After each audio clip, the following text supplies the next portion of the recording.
The movement control order is a necessary measure to combat COVID-19, of course, but unfortunately it's brought about unwanted consequences. One of these consequences is an increase of concerns and reports on domestic violence, and this is something we see in Malaysia and a number of other countries as well.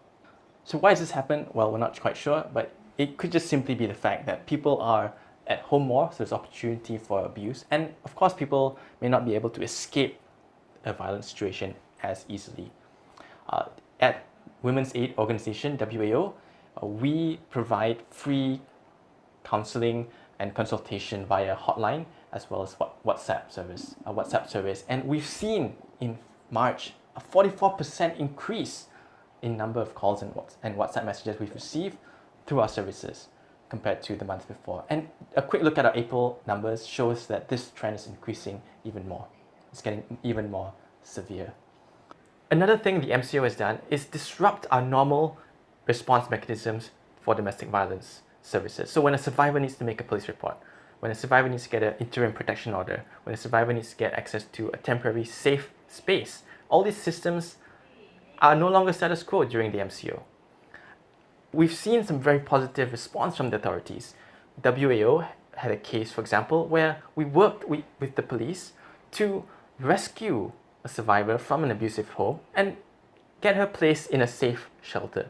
This was done during the MCO. So this is an example where services work and a proof that these services can work during the MCO to protect survivors of violence. But we've also received a number of reports from a number of complaints from survivors of domestic violence who have experienced a less positive response. So, for example, 2 survivors have separately came to WO and recounted how they had to sleep in their cars to escape abuse. And one survivor was actually told by the police to go back home because technically she was breaking the MCO by being in a car.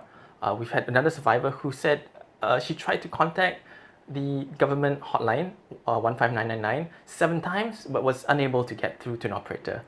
We've had some survivors tell us that they were unsure, they were afraid to go to hospitals to get services at government hospitals because they were afraid, they were unsure whether they could because of COVID. Those hospitals may have maybe doing some operations related to COVID-19. We've had some survivors who tried to apply for the cash handout as part of the stimulus package, but were told that their husband, their abusive husband, who they no longer live with, had already obtained this assistance. We've had one survivor contact us and tell us she went to a police station and was told to come after the MCO has ended. So we see here, on the one hand, we have some examples of very positive response that show that the authorities can in fact take action and do in fact take action. But we also have some other examples that show that the implementation of these response for domestic violence is not so consistent, or it's not clear to a lot of authorities, a lot of frontline officers on the ground.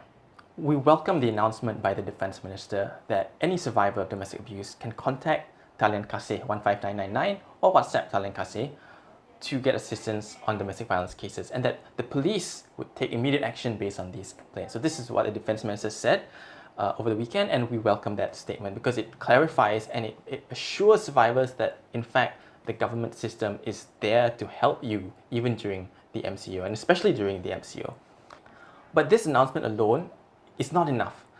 We saw on the ground that some officers are unsure what to do, so that the response to cases are different depending on the officer, depending on the case. And this cannot be. Every survivor needs to be able to get help when they need it.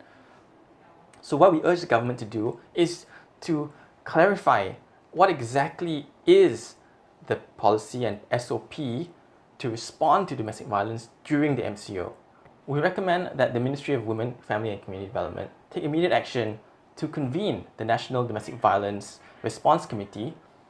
This is a committee that includes all the various stakeholders that are involved in domestic violence response, the police, the welfare department, the courts, NGOs, policy from Ministry of Women and so on.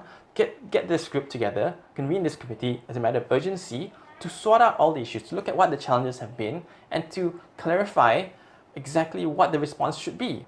That way, frontline officers on the ground, police, welfare officers, courts, NGOs and so on, will have no doubt as to what their response should be when a survivor of domestic violence seeks their help. In the meantime, we urge survivors to not be afraid to come out and get help, seek help if you need it. It's your right to live free from violence. You can call WAO at a hotline. We're open 24 hours. We're free and confidential. 03-7956-3488, or you can WhatsApp us at 018-988-8058.